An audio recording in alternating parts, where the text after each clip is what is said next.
La Segunda Guerra Mundial sin duda dejó una huella indeleble en la memoria, un evento que sacudió a todo el mundo y transformó a países enteros.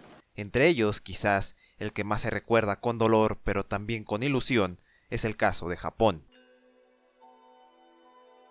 El 6 de agosto de 1945, el país del sol naciente fue objeto de una prueba con un arma nunca antes vista. Las ciudades de Hiroshima y Nagasaki fueron arrasadas en cuestión de segundos y se habría cobrado la vida de alrededor de 200.000 personas. Sin embargo, después de la rendición, la baja moral, la crisis económica y la ocupación estadounidense, la esperanza aún se podía percibir en el aire. Entre las cenizas del recuerdo se estaba consolidando el renacer de una nación, un momento de la historia de Japón que logró trazar un camino que logró que la cultura pop nipona conquistara al mundo entero. Y esta resurrección será explorada a través de 3 cintas animadas que componen esta miniserie: La filosofía de la bomba.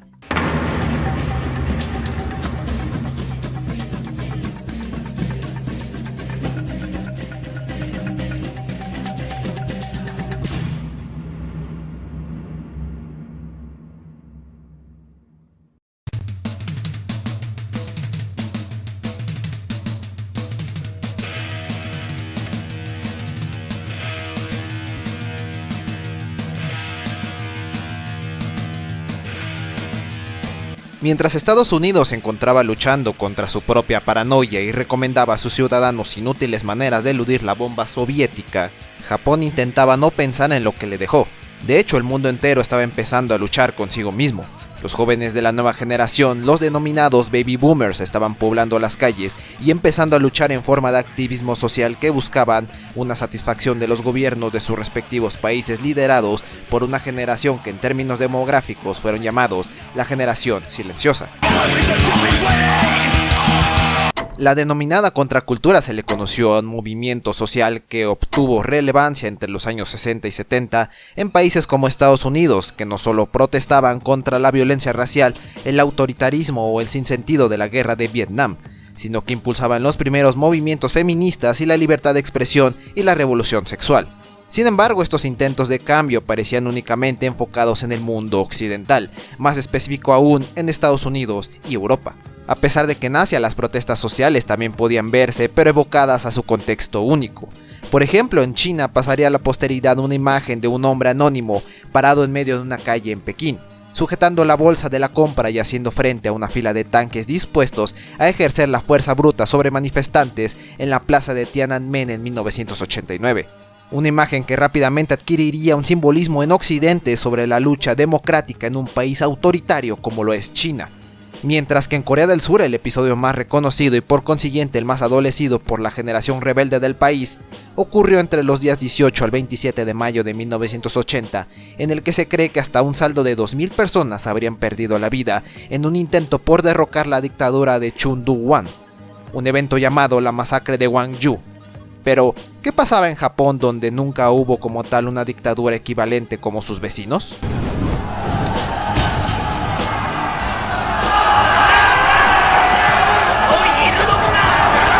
La Unión Soviética le estaba comiendo terreno a Estados Unidos en el plano geopolítico en Asia. China, el mayor territorio y demografía del continente, se había convertido al comunismo en 1949. Más tarde otros países como Vietnam y Camboya seguirían sus ejemplos. El único bastión capitalista en el área era aquel que se ganó a pulso la Unión Americana, Japón, pero ni así este último fue capaz de escapar de la influencia comunista. A mediados de los años 60 se alzó una serie de movimientos de izquierda tras el surgimiento de un nuevo estado con principios establecidos por Estados Unidos. Este último había desocupado el territorio nipón en 1952, pero avecinando cambios no muy provechosos para el ciudadano de a pie. La creación de un partido comunista desde 1922 por fin se alzaría en relevancia durante el periodo de la posguerra, adjuntando a sus filas inconformes trabajadores de campo y estudiantes universitarios. Sin embargo, solo los Estados Unidos los dejarían existir por el simple hecho de haber manifestado ser un partido independiente, no asociado a ningún otro partido socialista fuera de sus fronteras. Pero quizás aquello que lo mantuvo a flote en el consciente colectivo por tantos años fue con su postura antimilitarista, una visión la cual la cinta en cuestión analiza a través de un Japón distópico donde una junta militar se apodera del país. Jinro, literalmente lobo humano, compone la tercera parte de una serie de películas inspiradas en el manga llamado Kerberos Panzer Corps, escrito por el también célebre director Mamoru Oshii, mejor conocido por su trabajo en películas como Ghost in the Shell de 1995, pero también otras obras que igualmente exploran un mundo futurista lleno de ambigüedades. A diferencia de las primeras dos películas, se decidiría que la dirección de Jinro sería a través de una animación y tendría un tono mucho más serio, ya que Red Spectacles de 1987 y Stray Dogs Kerberos Panzer Corps de 1991 más bien parecían una sátira de las películas de acción, una hipérbole de tiroteos, maniobras de karate y en sí de la extrañeza que tanto caracteriza a los japoneses. Sin embargo, Jinro tenía otro propósito, mostrar una historia humanista en medio de un conflicto social. Para empezar, la cinta contextualiza desde el momento que explotaron las bombas atómicas, las primeras revueltas que se suscitaron en el país, pero también de las primeras experiencias de alza económica. La distopía comienza con la creación de una unidad especializada en hacer frente a los movimientos terroristas, llamada Policía Capitalina o popularmente conocida como Cerberos. Alusión al guardián del inframundo griego, son los encargados de sofocar las alzas de estos grupos rivales, llamados simplemente como la secta. Y si bien parece que los disturbios de la cinta son meramente ficticios, esconden una pizca de realidad, incluso tratándose del uso de explosivos de manufacturación casera. En la cinta estas letales armas son transportadas específicamente por jóvenes chicas que son denominadas como caperucitas, en una clara alusión al cuento escrito por Charles Perrault, y como más tarde veremos no se trata de la única referencia. Se nos presenta al resto de las facciones como los denominados Cerberos, quienes son retratados como armas deshumanizadas tras esa mirada friolenta y esos movimientos casi robóticos. Pero tras una máscara se esconde una serie de hombres que solo actúan bajo órdenes e intereses de la junta militar que gobierna Japón. Uno que no se lo piensa dos veces al momento de masacrar a alborotadores bajo la excusa de estar salvando la libertad de los demás. Es justo en esta asfixiante escena de las alcantarillas donde conocemos a nuestro protagonista, quien curiosamente no pertenece a la facción de resistencia, sino que forma parte del equipo especial. Kazuki Fuse es un hombre de pocas palabras, capacitado para todo tipo de combate con armas y cuerpo a cuerpo, pero a pesar de todo, no parece estar de acuerdo con la directiva a la que sirve, mostrándose en la escena donde se enfrenta contra una caperucita, una joven preparatoriana que porta en sus manos un maletín que esconde un cordón que activará el dispositivo en cuestión. Fuse intenta razonar con ella, hacerla saber que no necesariamente el camino de la sangre es la respuesta, pero ella sin pensarlo decide quitarse la vida en un intento de acabar con él. Tras esto, Fuse es castigado por no obedecer una orden tan simple como lo es acabar con la vida de cualquiera sin importar cómo luzca. Es la primera vez que debate sobre sus acciones y de hecho a lo largo de la cinta podemos ver su dilema sobre su uso como arma de guerra a través de la metáfora del lobo. Un animal que en el imaginario colectivo representa el peligro inmediato y la brutalidad. Las armas que porta los Cerberos son de hecho ametralladoras de alto calibre que no dudan en descargar sobre sus víctimas. El daño de fuego es de tal magnitud que lo reduce a mera carne picada, tal y como lo harían los dientes del animal en cuestión. Fuse es regresado al campo de entrenamiento como represalia de sus actos y en un intento por recobrar su adoctrinamiento militar, pero en lugar de aquello recapacita sobre sus acciones, culpándose de la muerte de aquella chica, de la cual poco a poco comienza a conocer su identidad. La razón por la cual en la cinta aparece una lucha entre jóvenes y viejos en el poder no fue algo propio de la historia del Japón moderno. Las nuevas generaciones en todo el mundo se encontraban inconformes con políticas y decisiones de sus gobernantes, de cultura adquirida por las universidades, las propagandas liberales y las guerras televisadas. En todo el mundo se quería hacer algo equivalente a la Revolución Francesa, pero poco se podía hacer. A mediados de los 50, la ciudad de Tokio empezó a recibir masivas migraciones del exterior del país, más específicamente hijos de campesinos y trabajadores de la clase social baja en busca de mejores oportunidades de vida en la capital. Pero la realidad lo rebasó, pues a pesar de gozar de mejores salarios debido al boom económico que estaba experimentando el país, no dejaban de percibir su realidad como una gris conformidad. Los denominados ahora como asalariados o salaryman correspondían al rango más bajo de las empresas trabajadoras, meros espojos humanos que se mataban trabajando hasta altas horas de la noche, solo para volver a sus tristes departamentos arrendados. Pero pronto una serie de imágenes en blanco y negro no solo mantendrían entretenidas esas horas de soledad, sino que se convertirían en poderosas herramientas en las cuales proyectar su descontento, sino en móviles de sus demandas. Los problemas en Japón empezaron a engrosarse en 1952 cuando salió a la luz una controversial propuesta llamada el Tratado de Cooperación y Seguridad Mutuas entre los Estados Unidos y Japón, abreviada como AMPO. un tratado que proponía la alianza militar entre ambas naciones, pero que en lo más hondo una mera excusa para instalar bases militares en suelo japonés, unas que garantizaran una nueva ocupación estadounidense a pesar de la oficial retirada un año antes con el Tratado de San Francisco. El resultado, un encuentro entre grupos de ciudadanos, estudiantes y sindicatos que protestaron por las calles. 1952 sería el año que daría comienzo a la inconformidad del japonés común cuando se produjo una batalla campal entre manifestantes y policías en el Jardín Nacional Kyokugaien frente al Palacio Imperial. La incertidumbre que creó el AMPO se acarrearía por años hasta el 19 de mayo de 1960, cuando por fin se llevaría a cabo las votaciones en el Parlamento. Los opositores civiles se arremolinaron en las afueras del edificio y aquellos políticos en contra intentaron desesperadamente construir un muro humano alrededor del podio para evitar que se votase. Entre peleas a golpes y la intervención de la policía que a la fuerza intentó disipar al partido opositor minoritario, la conclusión de este día fue una suspensión de las votaciones, una victoria agridulce para la democracia japonesa, o como denominaría el noticiero British Pathé, no es exactamente un anuncio promocional para la democracia. Otro incidente llegaría un par de meses después, cuando el político Inejiro Asanuma sería víctima de uno de los magnicidios que más marcaría a Japón. En octubre de 1960, Asanuma, líder del Partido Socialista Japonés, formaba parte de un debate con otros dos políticos para hablar en contra del primer ministro de aquel entonces, Nobusuke Kishi, cuando fue sorprendido por un adulto joven que subió al escenario repentinamente y atravesó su pecho con una espada de 30 centímetros.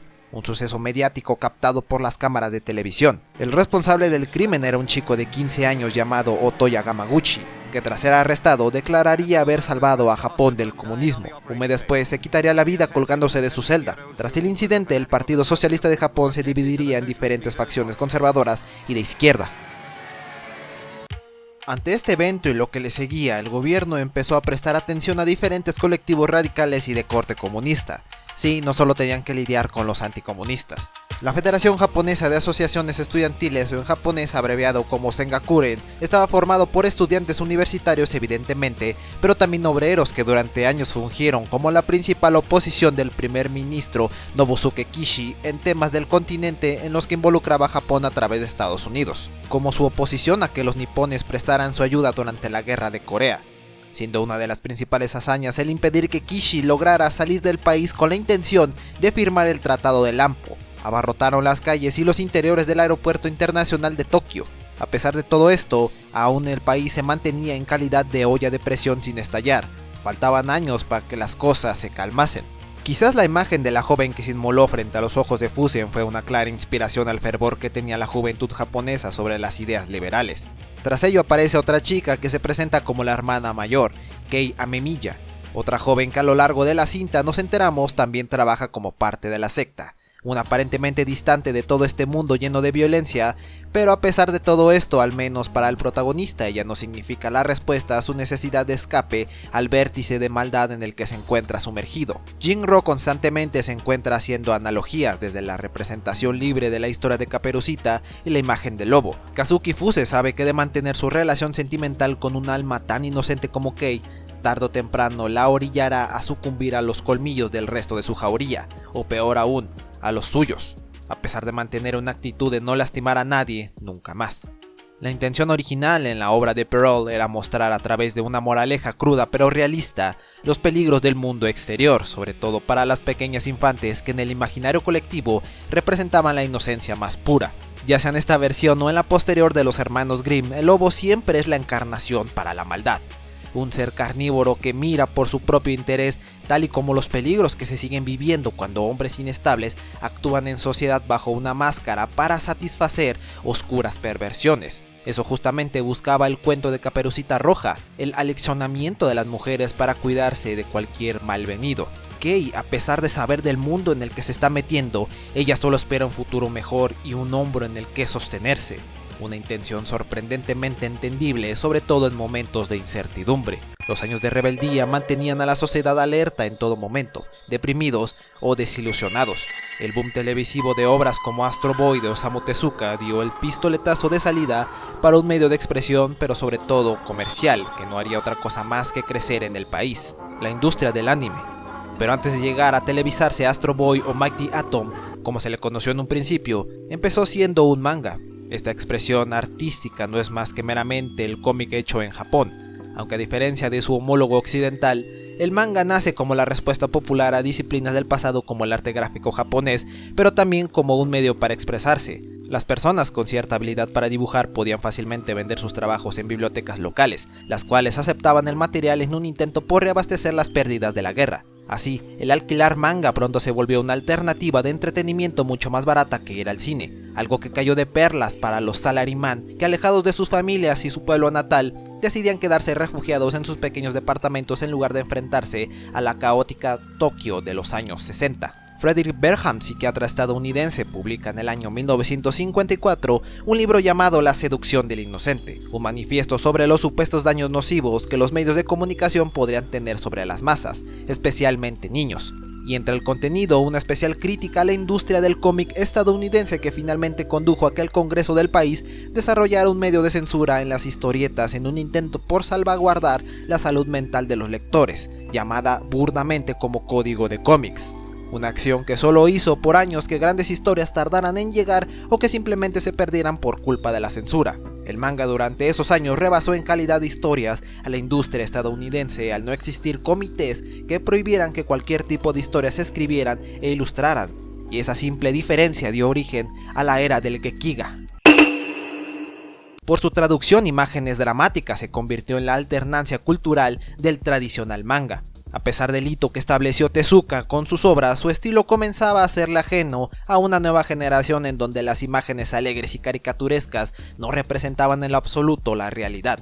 El Gekiga retrataba la miseria y las ansiedades de la sociedad japonesa, como si sus críticas fueran un intento equiparable a sus contemporáneos en Estados Unidos, que también empezaban a protestar en contra del mentado sueño americano. En este caso, el sueño japonés, la esperanza de estabilidad económica y la sanación de las cicatrices de la guerra que parecían distantes. Las tramas que caracterizan al Gekiga están siempre ambientadas en las caóticas urbes niponas, mediante un aire de existencialismo y aislamiento social. La incapacidad de conectar con otras personas cobijaría a una futura generación que consideraba el aislamiento del mundo como la respuesta a todos sus problemas. Uno de los Gekiga más famosos vio la luz en 1968, Ashita no Joe, o Joe del Mañana, que contaba las peripecias de un delincuente juvenil en los barrios marginales de Tokio en un ascenso por convertirse en el mejor boxeador del país.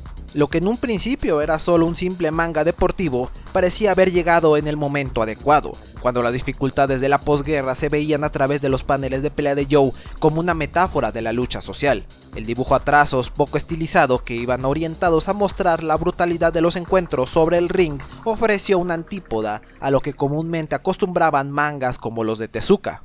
La popularidad del Gekiga llevó al escritor del mismo, Ikki Kajiwara, a ser testigo de uno de los momentos más surrealistas que se recuerdan de la época de la represión. Tras la muerte de uno de sus personajes, Rikiishi, eterno rival de Joe en el cuadrilátero, más de 700 personas se reunirían a las afueras de la Shonen Magazine, editorial del manga, para preparar un falso funeral para despedirlo. La muerte del personaje dejó atónito al país entero.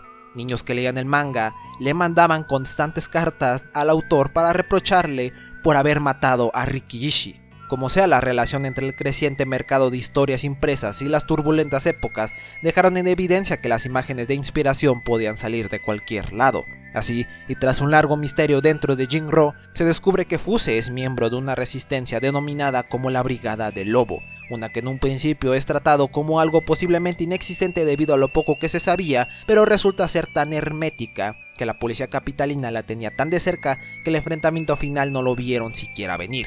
En medio de todo esto también se revela que Kei ni siquiera era hermana de la chica del principio y que más bien servía de señuelo.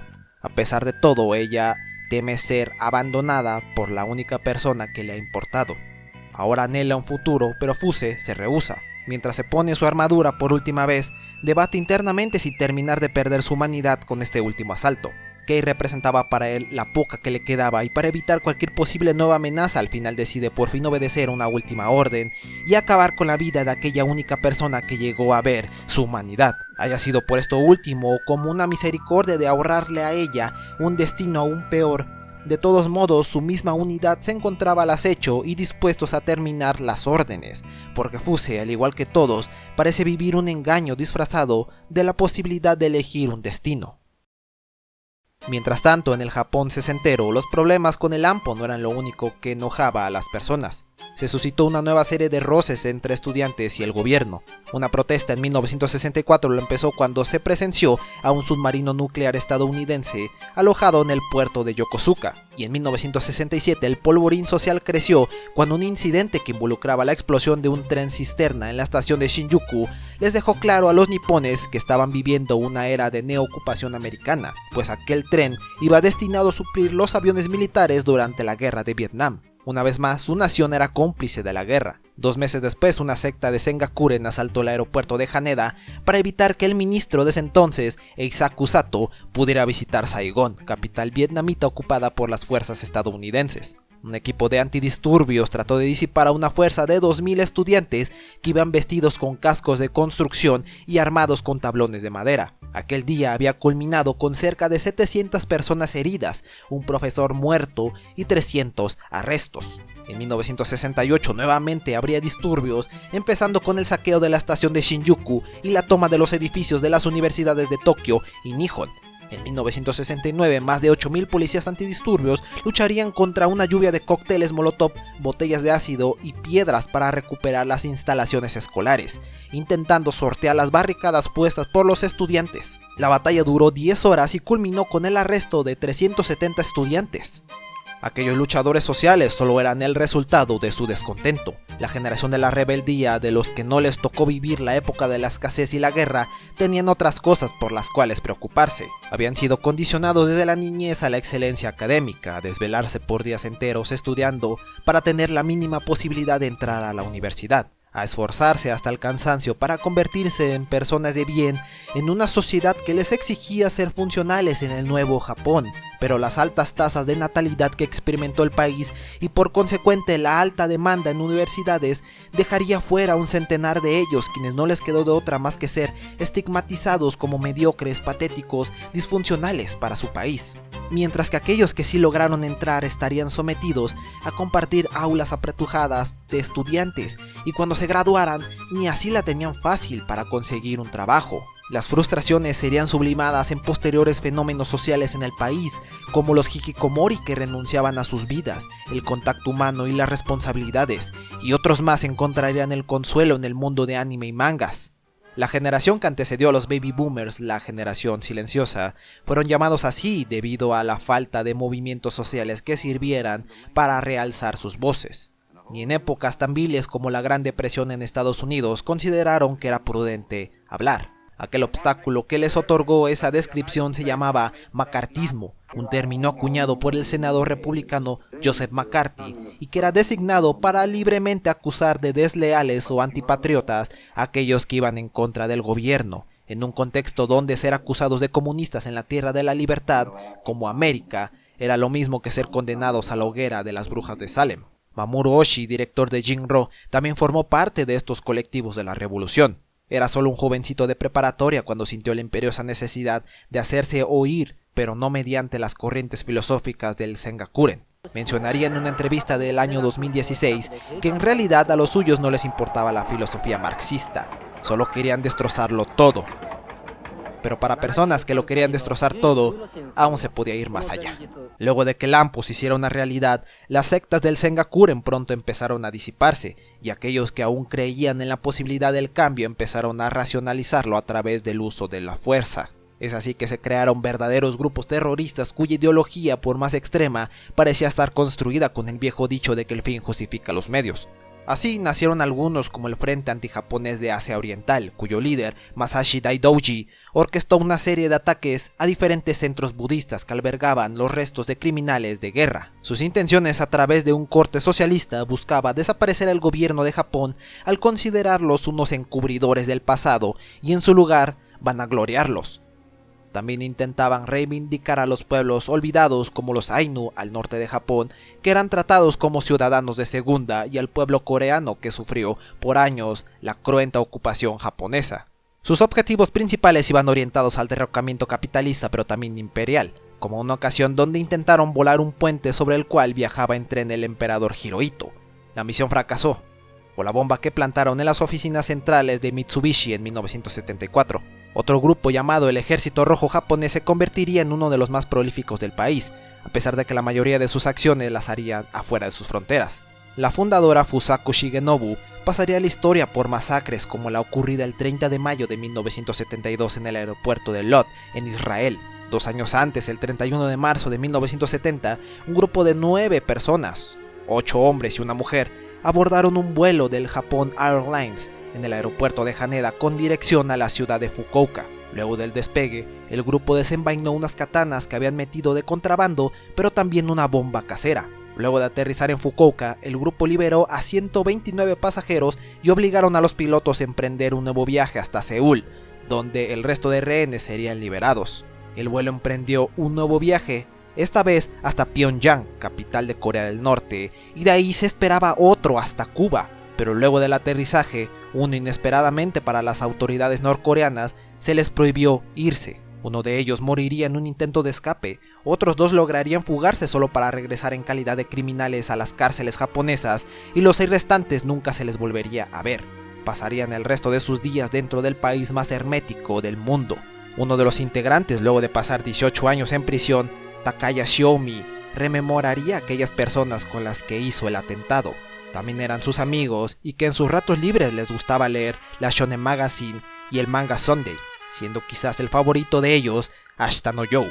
De hecho, el líder de la misión, Takamaro Tamiya, que tenía 27 años debido a un anterior arresto, no pudo formar parte del secuestro del avión, pero sí aprovecharía para mandar una carta a un diario local para adjudicarse como autor intelectual, terminando su vanagloria con la frase: "Nunca lo olviden, nosotros somos Joe del mañana".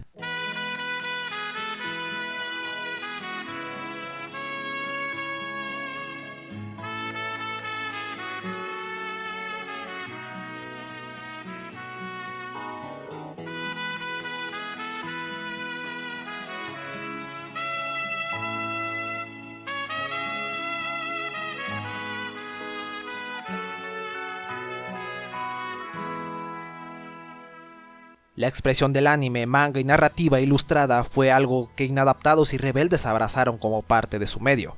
Eran jóvenes, pero los adultos, aquellos sin importar qué, siguieron gobernando al país. Empezaban a voltear a esa extrañeza llamada anime y pronto, y tomando el camino fácil, lo tacharían de ser el principal promotor de los males de la juventud. Más pronto que tarde, la necesidad de formar parte de movimientos revolucionarios empezó a mermarse y a concentrarse más en el encierro social, pero también en formar parte de extraños cultos que igualmente atraerían a personas a través del uso de la animación.